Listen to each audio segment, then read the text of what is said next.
So you have a lovely treat in store, and I hope you have your questions all filed away. And there have been some beautiful questions. Many of the actors have said that it's been really great to actually have some very intelligent, thoughtful questions. So keep them coming. That's fantastic. So we have two fabulous actors from Star Trek Discovery. How fabulous. And please make them feel welcome up here on the stage. They're going solo this afternoon. So please welcome up onto the stage. He plays lovely Captain Pike, Anson Mount. And Mr. Spock, Ethan Peck.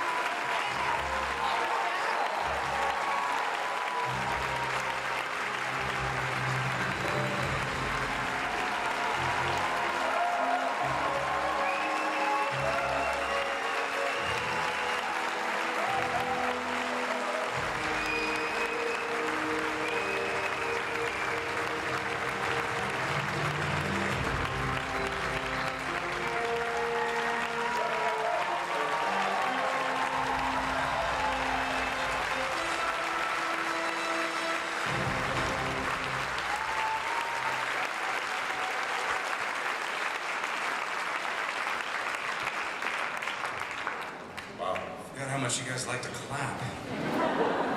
Thank you. That was a very warm welcome. Appreciate that. How's it going?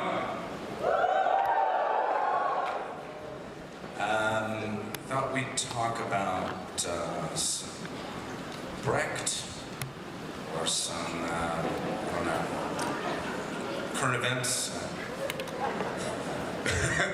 Yeah, okay. So we interview each other this time? What do you guys want to do? What do you want to hear? Do you want to jump straight into questions? Huh? Or should I ask? I'll ask you a question. You can ask me a question. Go sing it. You're gonna have to get a few whiskeys in me before you see that. What did you do when you first heard about the role of Captain Pike? When you booked it, what did you do to celebrate? Did you? Wow.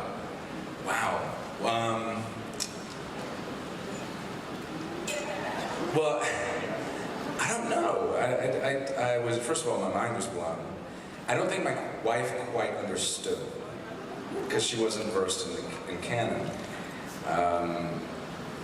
But once I explained to her, darling, I'm very excited, this is a big deal. She was like, oh, yeah, it's awesome. Yeah. I don't know, I think we watched TV that night. Thank you. Here's a question I wanted to ask in your coffee. Can you just talk about, because I love how everyone's got their different version of, warp drive, and you have the hit it, which is very hip and now. And if you could talk to, if you came up with that, how did that happen? No, I did not come up with that. That was all the writers, and obviously they couldn't use Punch It because that's under ownership of Paramount. And that's probably not the right thing that you... Yeah, it's a different Pike. Yeah. It's a different Pike from a different universe. Yeah. That's a different show, that's the different... I tell you one thing, because usually, I was telling somebody today, when Alex Kurtzman is just an amazing mind, and is the first showrunner that when I go to him with thoughts, he listens very intently, and 9 out of times he'll go, yeah, already thought of that. But there's one time I went to him during the first episode and I said, wouldn't it be cool if, like, in the Lorca ready room I found a fortune that was still there? And he took that to the writer's room, and I liked how it came out. That's fantastic. Yeah. That was you? It's nice. Well, I mean, my idea for the fortune was bad. It was something like life is a dream or something stupid. So I like what they wrote it so much better. Cool. Yeah. What did you do to celebrate when you found out you got Spock? Some of my buddies knew, so it was a secret what the role was, obviously, for a long time.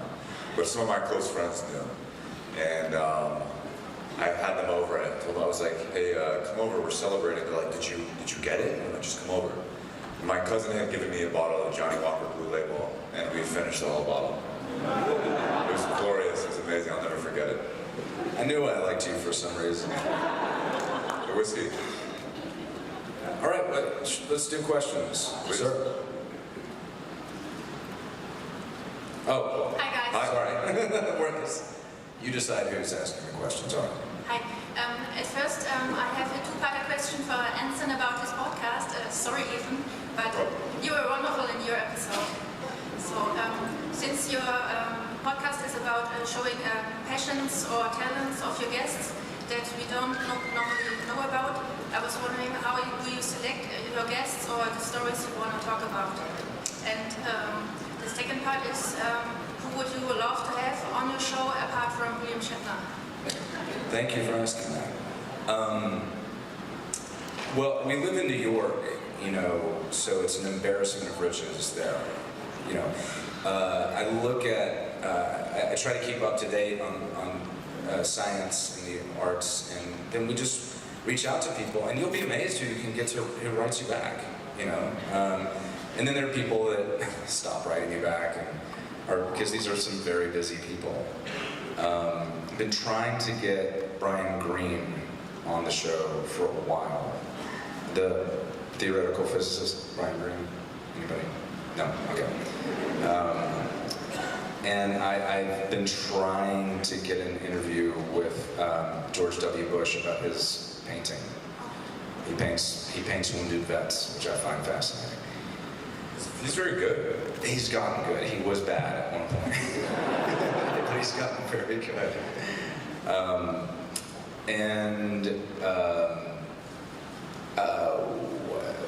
I'm sorry, your question was how do we find the guests? Yeah, how do you find them? Right. Or do you select the stories? Some of it's by chance. Like I ran into Alice Cooper in Philadelphia, and he was just amazing. And I found out he almost went pro as a golfer, and my mother is a former professional, so we immediately had something to talk about, and I thought that fit right into the line of the show.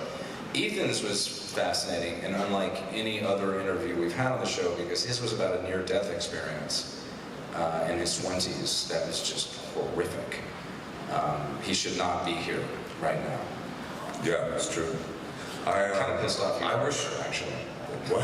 What'd you say? So I'm pissed off you are here, but no, it's not true. Very happy live.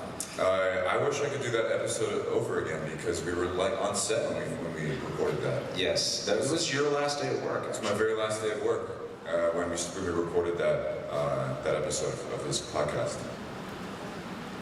So I was very distracted by work. And one other thing, I noticed during the autograph session that you seem to have some kind of Haribo competition going on. Who is the winner? So I took this picture of Ethan. We went walking through Bonn, and Ethan led us to the Haribo factory or offices. I had mentioned it like 4 times that day. And I just was out. What's this? I was jet lagged. And we showed up, and we're like, this is where the gummy bears come from. Oh my God. This is Mecca. It's Mecca. And Ethan just walked. I got a picture of Ethan standing in front of Haribo, really, really happy. And we walked in, and there's a security desk, and they're like, and Ethan's like, can we come and look around? And the guy was like, no. There's a store you can go to, it's 3 kilometers away. And I was like, what? Like, I can buy gummy bears anywhere. I want to see them made. But no, they weren't having us. Clearly they don't watch Star Trek. There should have been like, do you know who I am? Do you know who I am? But that funny enough, coming back to your question, is that like being on Star Trek, especially with the people in the science field, I mean the doors are wide open. I can call anybody. And I'm trying to get Anthony to put me in charge with the real Paul Stamets, the mycologist. We want to interview him. So, hope that answers your question. Thank you. Thank you for coming. Yeah, I went out to European Space Agency and we took a photo with them. They're awesome. Yeah. Real scientists. Actual scientists, yeah. Not like me. Hello, Hi. my name is Peter. When I was a child, I had many disabilities, but my mother and Star Trek gave me the courage to fight the disabilities. Star Trek changed my life. In the second season of Discovery, Spock have also many disabilities, and even Christopher Pike will be maybe have handicapped. My question, what do you think? What is the meaning of handicapped people in Star Trek? And the second question, do you have any experience with handicapped people in real life?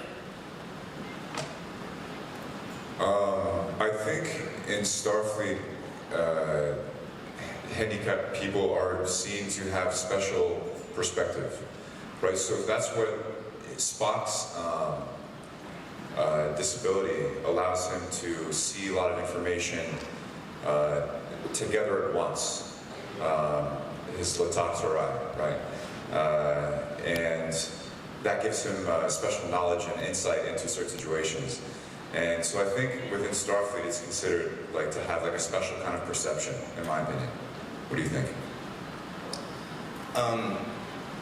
Yeah, our show's about hope, and part of that I think is inclusion and the celebration of differences. I think that's what makes us strong as a society, as a species. My own experience has been with, I was a Boy Scout, and I was a patrol leader. And one of my scouts I was responsible for was a guy named David Osborne. I still hope to see him when I go to class reunions and stuff. David had Down syndrome, and he taught me that it's okay for people like him to have a sense of humor, and that he can actually be funny, and we can laugh with him, and that doesn't mean I'm laughing at him. And my stepbrother is older than me, much older than me, and he's about, mentally he's about 5, and love to go bowling. His favorite thing to do over the holidays is for me to take him bowling, and he'll tell you everything about it because he's an expert. And sometimes I find it difficult to let him win because he's slinging it all over the place, trying these trick shots. But he also, he has this thing that my wife has that I love, is that when we go to the movies, like he's in the movie, right? So when I took him, I remember when I took him to see, Avatar, and with my mom, and when the tanks start coming in and like mowing down the trees and stuff, he was like, he went, boom! I'm gonna punch him in the mouth. And like, damn. So you can't do that, right? You have to sit still. Okay. But Anson, he's doing the wrong thing right now. It's not right. And he's huge. He's built like. He looks like he could be a bouncer at a motorcycle bar. Like he is just built like a silverback gorilla. He is a big, thick, strong guy, and wouldn't hurt a flea. He's just so gentle with animals. I don't know if that answers your question, but. Yeah, thank you. Thank you.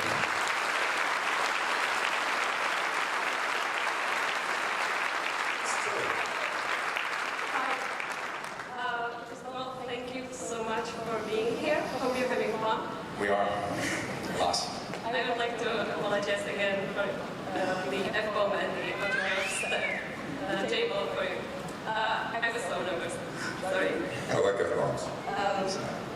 And second thing, I love listening to your podcast, Anson, and I was wondering who manages the Twitter account and what's the most important thing to do when making a podcast, and what are some challenges of that?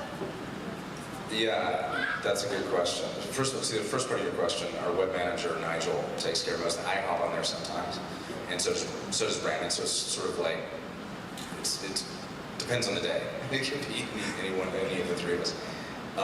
The challenges of making a podcast, we were determined at the outset that we didn't want to just be another podcast where it's just three people in a room talking incessantly about whatever, and it's like 3 hours long. I don't have the time or patience for podcasts like that. So we're highly edited, and we try to find the story structure in every interview, and then help it along. And the far majority of the work is the editing, and going through multiple drafts, and having we share our drafts with each other and give notes. And I mean, if you could see my soundboard on my computer, I mean, it's just thousands of little decisions that hopefully you don't notice. And fortunately, I fell in love with sound editing, so it's not an issue. It's something I do for fun. But that would be my answer. Thank you so much. Thank you.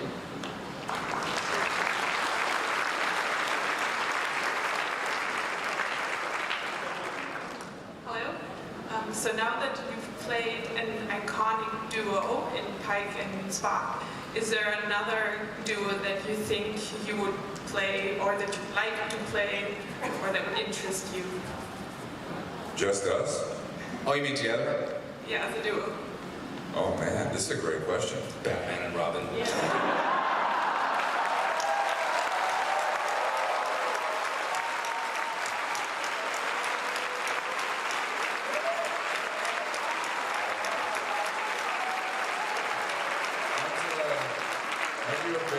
He doesn't like that idea. Aren't you a bit old for Robin?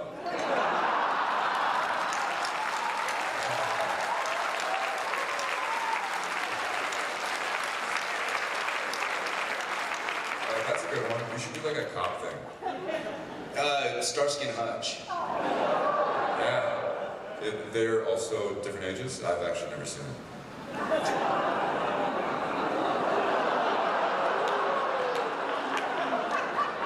Did I just make an old joke again?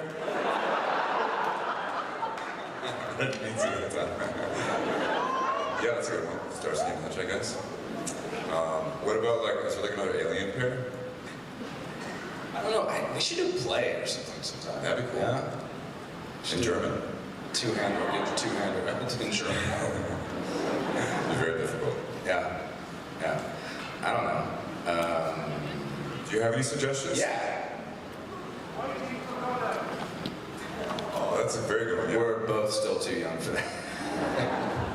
I think I gotta be in your senior years to even understand what that play is about. But I love that play, actually. Or Rosencrantz and Guildenstern are dead. That's all right.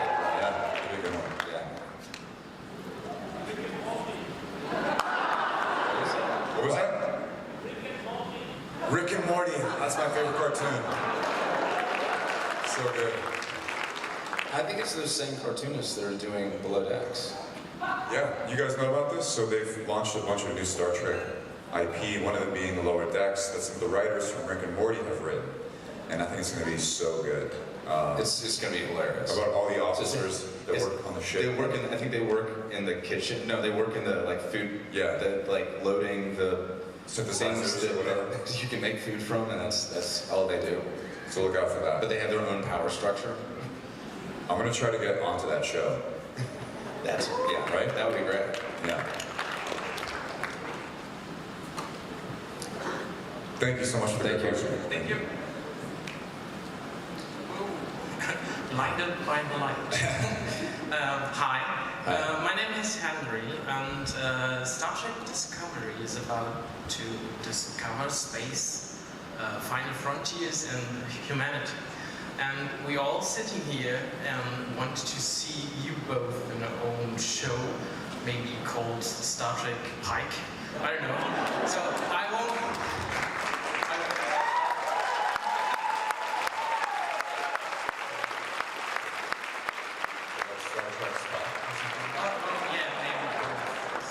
Star Trek Pike and Spock. Romance and so on.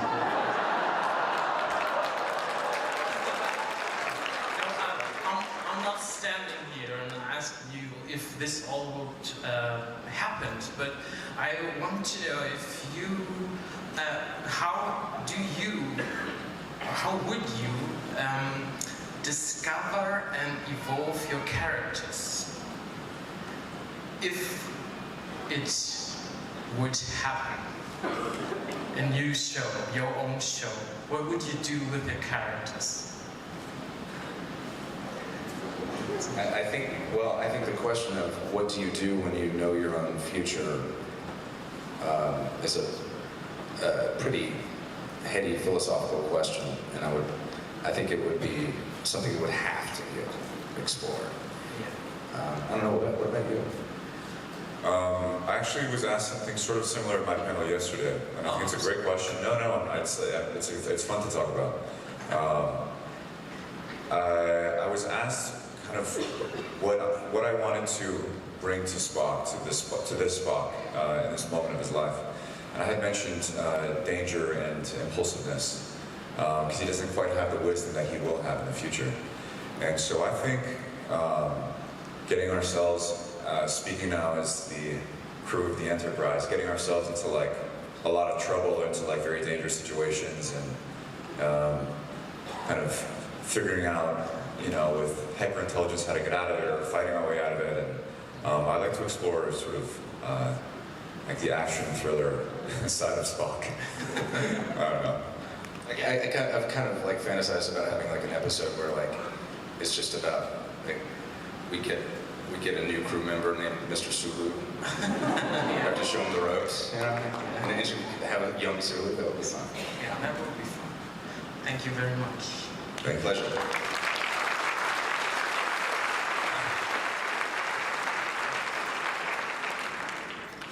First of all, thank you very much for bringing life to your two characters and creating images for kids, for nerdy kids to grow up and to look somebody, to have somebody to look up to, and giving us three girls fun for our girls' nights with salt and vinegar, chips and Baileys. You seem to have, well, from your Instagram accounts, you seem to have actually a lot of fun on the set, and I wanted to ask you if you could share your two most favorite memories from filming the second season of Star Trek Discovery.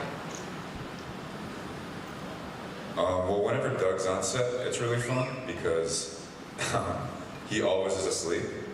He'll be in his very heavy prosthetic makeup and sleeping all the time. And he has to put his feet up because those shoes are really challenging. And so Doug's sleeping or snoring, or forgetting his lines. So we call it going up when you forget your lines. And he's obviously it's like a living legend, right? And he still gets nervous about work, and we'll be in the middle of a scene and he's saying something very intelligent, and obviously. And then he'll be like, oh my gosh, I am so sorry, I've forgotten it. What is the line? And Doug going up in his lines is something we all enjoy, because he's so sweet about it, nobody cares. He's like so scared about it. My dog Mac, this little French bulldog with his tongue always hangs out. He passed away during our last episode, but during the first episode, you know the pod sequence that were in these like translucent, fast-moving pods that are going in and out of the asteroids, right? So the way we shot that, it was a huge, just green screen studio. It's just a studio, just green all the way around. And they had this chair hooked up to a gyrotronic thing that was kind of like on a pogo stick, electronic pogo stick. And we're in this chair, like that, but high up in the middle of the room, so they could shoot it from below or however they want want to shoot it, and it's ridiculous. You know, you just look like an idiot, and you're trying to do things in the air and do this and do that, and at one point I'm like, and I look down, and on the other side of the studio, in the corner, in the middle of all of this green, is this little French bulldog looking up at me like.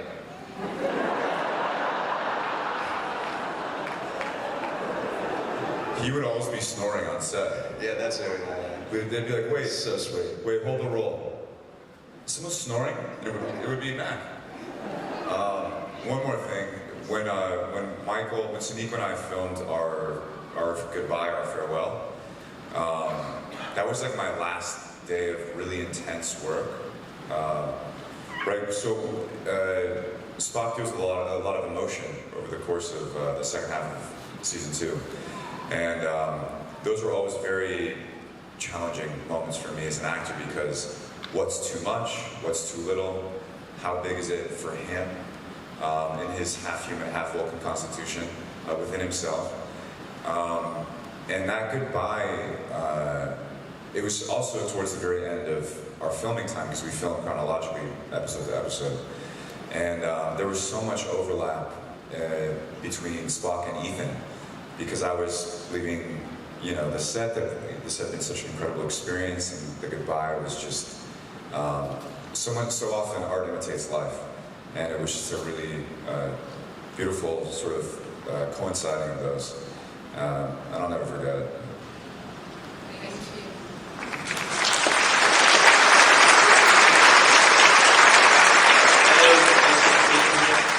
Ethan, your grandfather once played Captain Horatio Hornblower, who was a template for Captain Kirk.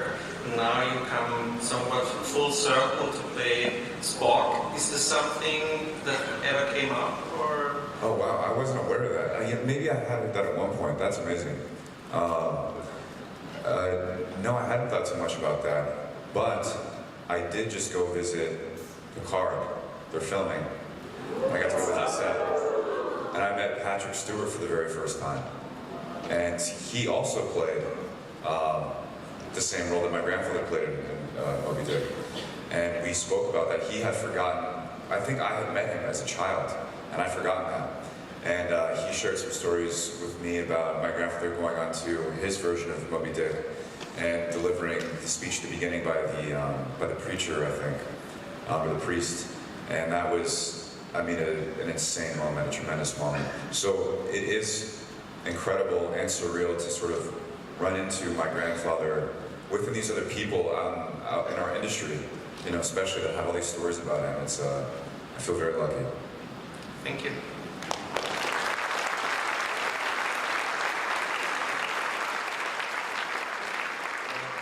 First of all, Anson, I'm really glad you found your own clothing store in the center of Bonn. And now to my questions. Will we, I don't know if it has been asked before, but will we see more of Pike and Spock? Would you even be interested to reprise that roles? And if so, how can we defend sport? You know, what can they do to support that idea? You know, these decisions are made at much higher levels, and they involve a lot of different moving parts that, you know, are from much smarter people than myself to figure out. I can tell you that this is just in the last couple of years, they've started paying attention to social media and what fans are saying. That was not necessarily from a place of making creative choices, but listening to what fans are responding to and what they like, what they want. They're definitely listening. So just make yourself heard if you want to see it. You know? What would the first episode be about?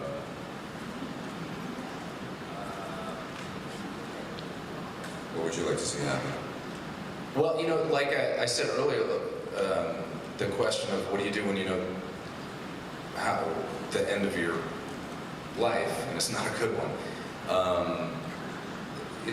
Fortunately for me, in episodes 13 and 14, you know, Pike was dealing with a lot of other stuff, and he didn't have time to focus on that.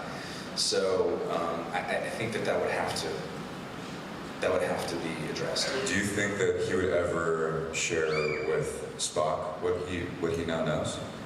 Because in the menagerie, right? That's a good question. I don't know. That's a good question. Do you think he would tell anyone? Well, I'm wondering if that conversation could shed another light on the menagerie. Yeah, that'd be very cool. And why Spock did what he did. Yeah, for me, the menagerie is sort of like quintessential Spock was kind of like my go-to for who Spock really is. Something emotionally driven, executed with perfect logic. Mm-hmm. Yeah, nicely said. Dankeschön. Thank you.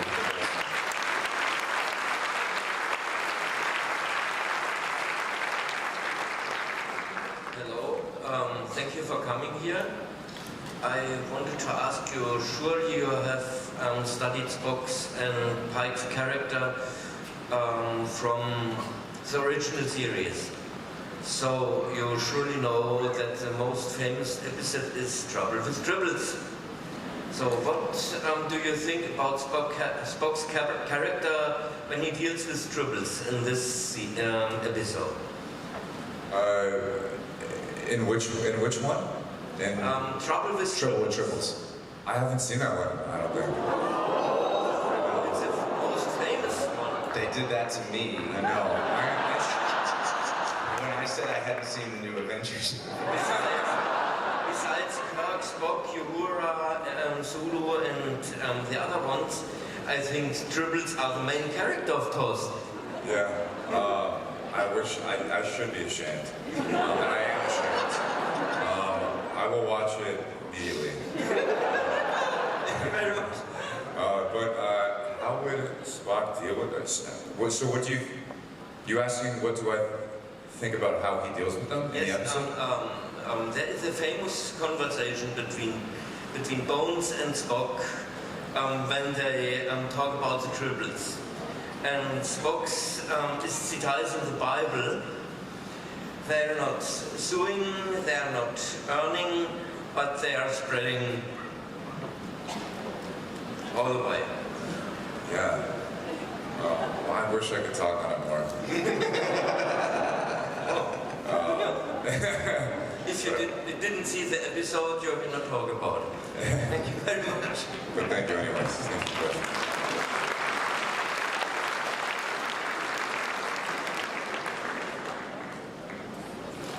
Hello, Ethan. Hello, Anson. Hello.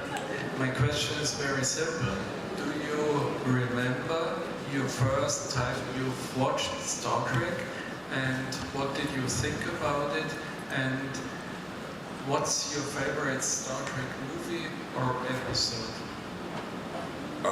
So I was a kid when Next Generation was around, and I watched First Contact so many times. That's my favorite movie. And I ended up being directed by Jonathan Frakes, Yes. which was incredible. He was really important to my sort of shaping of Spock and how he spoke. Because he directed, I think, episode 9 from the second season. And actually, so the table read, so we have a table read where we all get together and we read the script together with producers to see what it sounds like. And Jonathan was there, and I hadn't met him yet. And I took my script from the table read, and I said, after I was like, Jonathan, will you sign this? And he was like, what? I was like, no, it's for me, like, because I wanted like a good luck charm, because I was, so like frightened, and I just wanted kind of an artifact. And he signed it to me, and I think he probably thought I was a weirdo. But then we became pretty good friends, and so that was wonderful. Let's see. I don't remember the exact moment of first seeing Star Trek. I do know it was because of my mother, and I can remember the conversation. And it was like, it has come on, it just started in syndication on our local channel. She said, oh, you should watch this. And I said, why? What's it about? She's like, well, it's these people in this ship, and they go all around the galaxy, and they find aliens, and they see what's out there. I was like, sounds like a terrible idea. But then, obviously, I was quickly hooked. And Sunday night, 6 o'clock, you know, I still remember the time slot, Channel 13. And my favorite movie, I just bought the original poster in Ottawa of Star Trek 4. The guy who sold it to me as a gift gave me a little one sheet that is really cool. It's Shatner and Nimoy on the street in San Francisco, surrounded by like all these like, you know, freaks that were on that bus, right? And it's a really fun poster. My favorite episode is actually in The Next Generation, and it's The Inner Light, which just had a 20-year anniversary of the airing of that episode, which I believe is gotta be, I don't want to say what the best episode of Star Trek ever is, but it's got to be one of the best. Yes. Yeah? Thank you very much. Pleasure.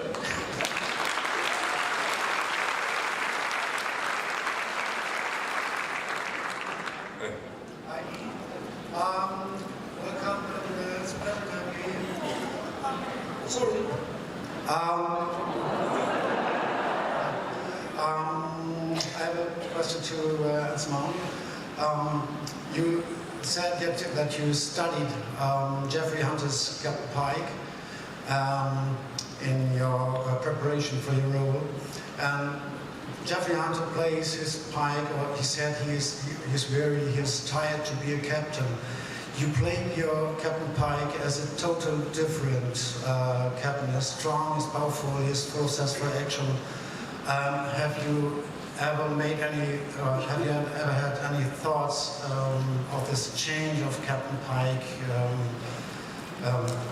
from your kind of playing Captain Pike to Jeffrey Hunter's Pike? Yes. They were different Pikes, and there were different chapters of the same man's life.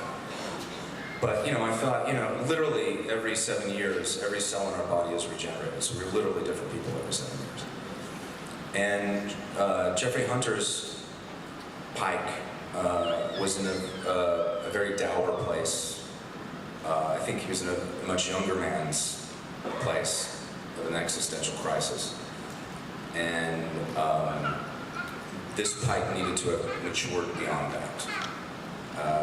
And I just sort of took what the writers gave me and tried to show up on time, know my lines, and tell the truth. I think I'm given a little bit too much credit sometimes.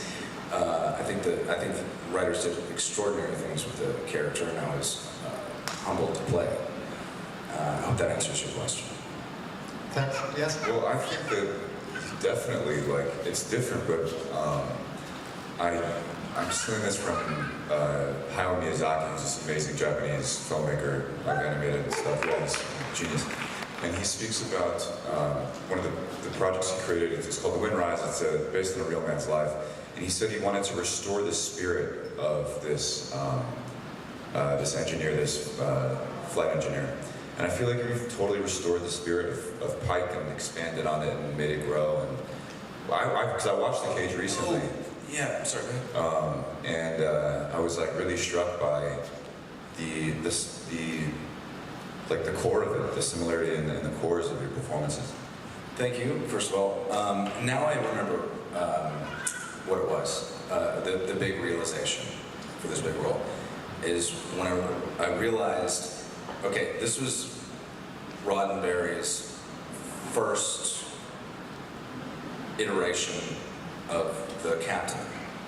So this guy has to some degree, be the embodiment of Starfleet, both in its spirit and its code of conduct.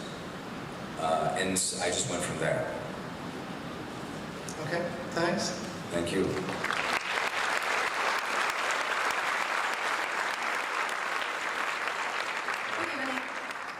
Since season 2 of Discovery involved time travel, did you or any other castmates have discussions of what would you do if you could time travel?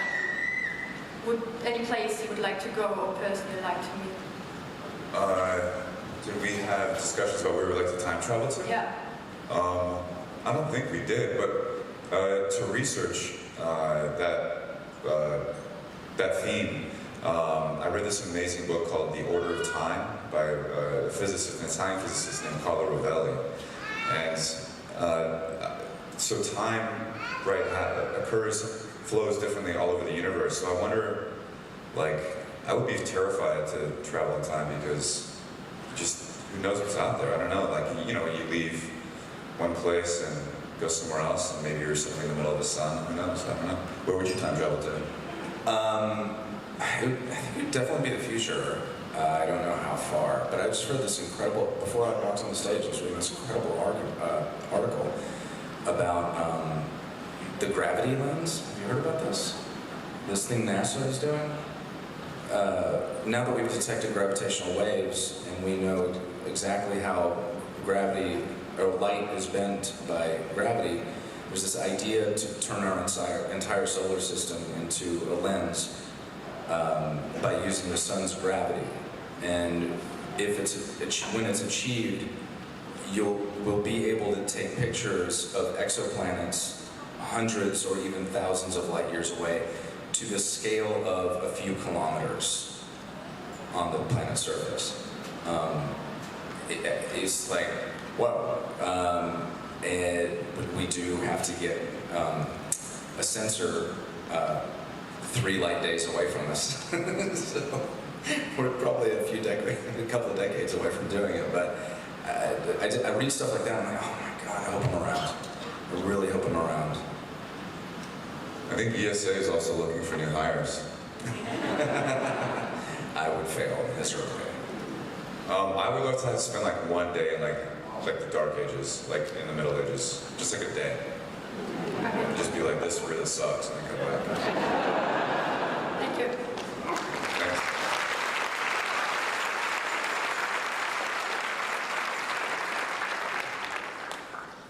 Hello, I work with the Star Trek New Voyages fan film group.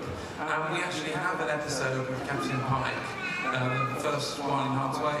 Have you seen any of these fan films and used that in your research for your roles, either of you? Honestly, no. I haven't seen any of them. I haven't either yet.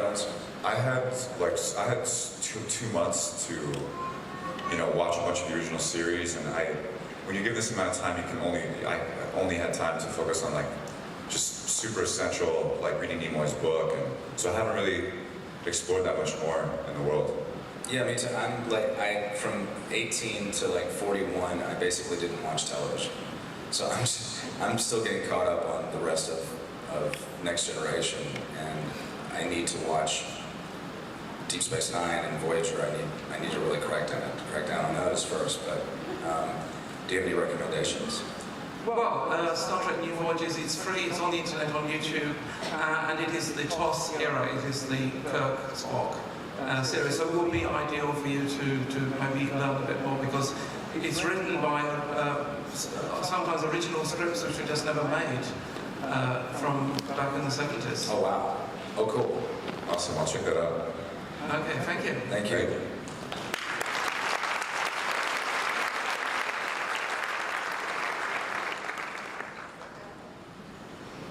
Hi, so my question is,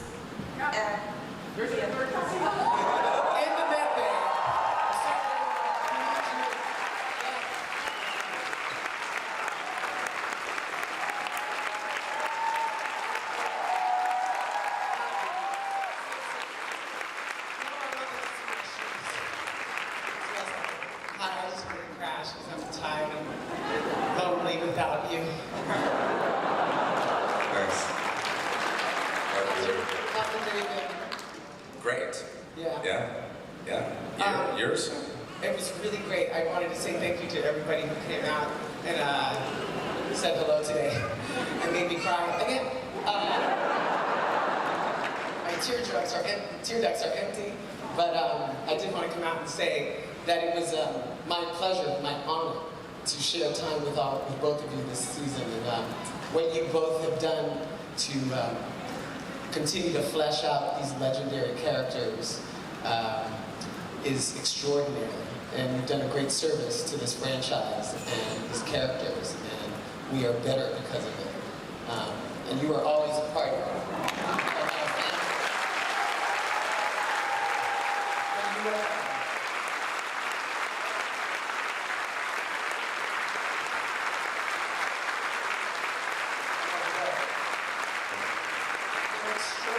extraordinary man, honestly. And you know, we, as a cast, had bonded.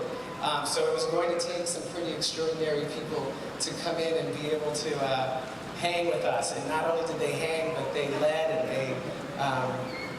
they fit right in. They were the missing puzzle pieces, and they will always be a part of us, no matter what happens. Clearly, they had to stay behind. We had a lot to live up to. Yeah. You guys have created such a special world. I thought you said that we had a lot to live up to. No, we had a lot to live up to. I was like, yeah, we do. It's like the whole franchise. So thank you for being so warm and welcoming.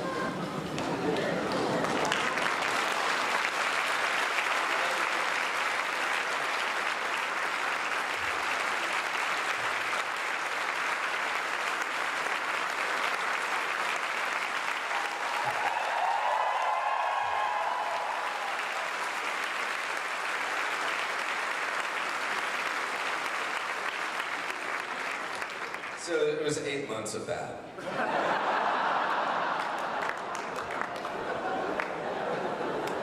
That was so moving. Thank you, Wilson. Do we have another question? I think she was about to ask a question, right? Yeah, I think back up top. Yeah, you didn't get to ask your question. Thank you. So my question is, Ethan, do you watch both TOS films? The old films, movies with Leonard Nimoy and William Shatner?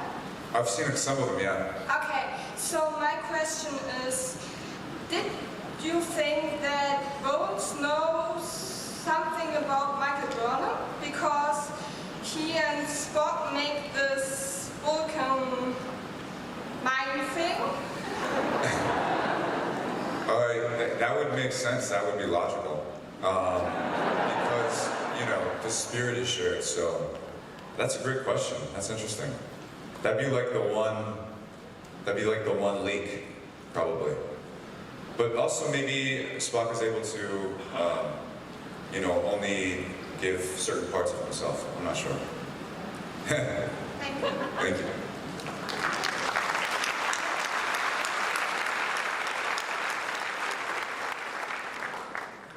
Hi. That's loud. First, Ethan, I really like your shirt. Thank you. And now I wanted to ask, because compared to the older series, Star Trek Discovery has quite a different pace of storytelling, and it's much faster moving onward and has almost on every episode a cliffhanger. And I've heard many people say that this is not Star Trek anymore, and I wondered, how do you feel about this? That's a fair assessment, and you know, a totally justified opinion to have.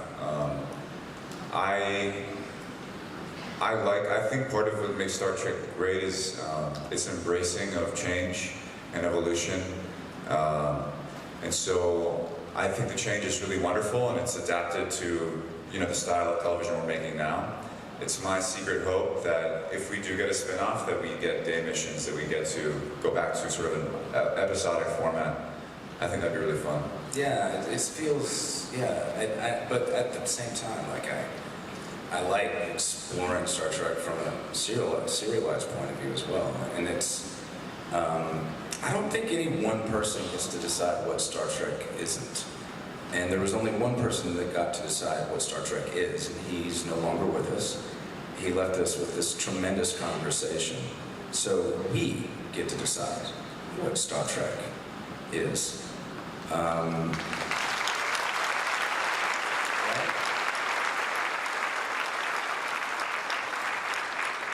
And it's that conversation that's important. I'm just thankful when I see praise or criticism, it's all the same to me because it means you guys care.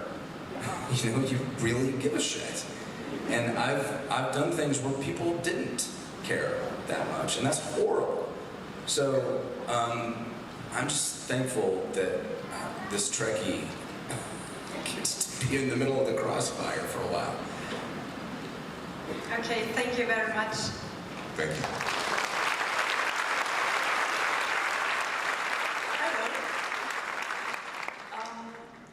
I have a question about filming in Canada, because we heard about a lot of science fiction, the studios in Canada, I think Vancouver, Toronto, they're filming in Canada. So what do you think why they're doing that? Budget, studio availability, the exchange rate, which goes into budget, and just have a lot of people forget, like, oh, why don't you shoot in this amazing place? Why don't you shoot in that amazing place? Well, okay, but you have to. It has to have a film community, or you're not going to be able to afford to. You can't afford to fly in and house an entire crew of that size. It has to be a place where film is supported. Does that help answer your question? Yes, thank you.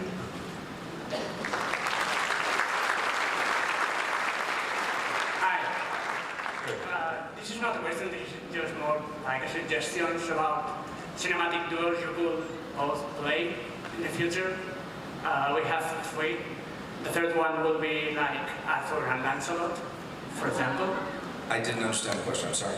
No, it just suggested. We were talking about before about you two playing cinematic duels or cinematic couples. And what was the suggestion? King Arthur and Lancelot. A what? Arthur and Lancelot. Yeah. Oh, yeah. That's a good one. I like that idea. The second one in the list will be Sherlock. What? Sherlock. Sherlock. They're never going to cast Americans in these roles. I'm just doing suggestions. And the first one, Back to the Future, you'll be Dr. Brown and...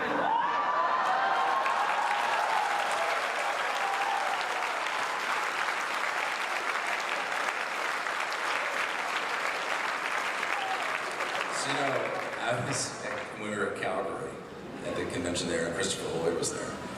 And came walking back inside with him after a smoke, and I go, and he's a man of few words, and I said, have you ever worked in Calgary before? And he was like, well, they told me I have, but I don't remember it.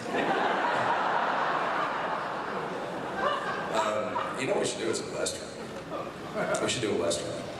Yeah, we should definitely do a Western. Okay, go. Thanks.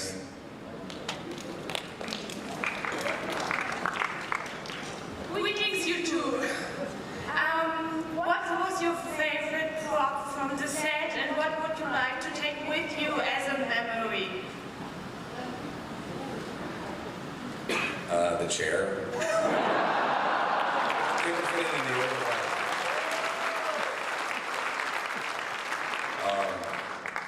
I really love the badges. I mean, every single thing that's made on that set is done with such care and passion and attention to detail.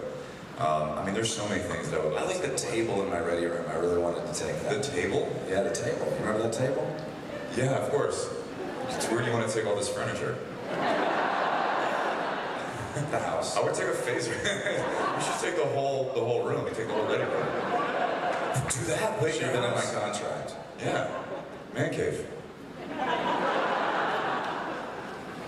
But yeah, probably a phaser or a badge. Okay, thank you very much. You're welcome. Thank you.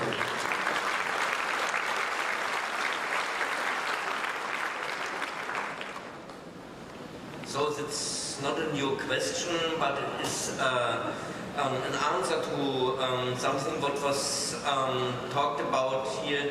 What is Star Trek?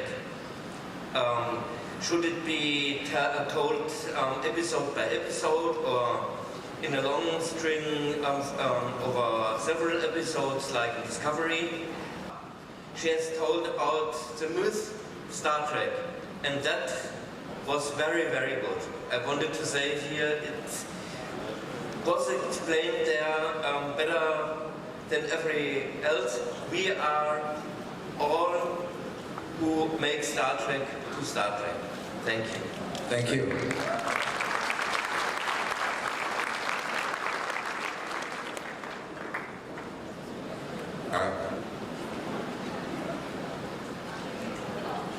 Can you hear me? Oh, there we are. Hi, my name is Astrid, and I just wanted to say, so Star Trek is so many things. It's science, it's fiction, it's fantasy, it's entertainment, but it's also been embedded into its current time, and it's also always commented on political situations, current affairs.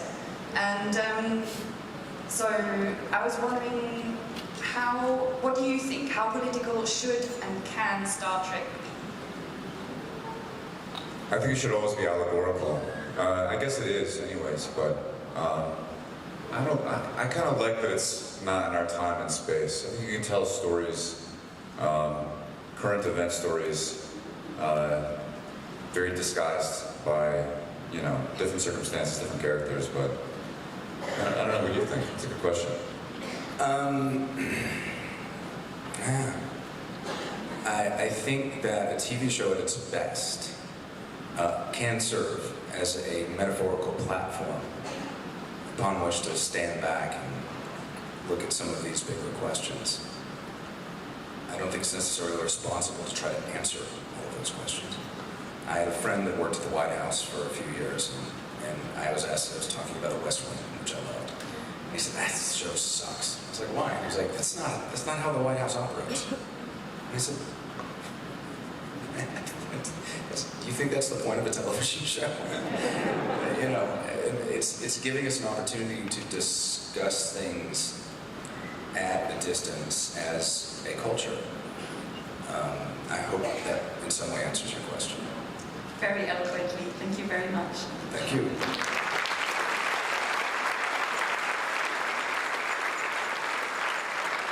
Thank you very much, gentlemen. You are free. Thank you. Thank you all so much. Thank you, guys. Great question.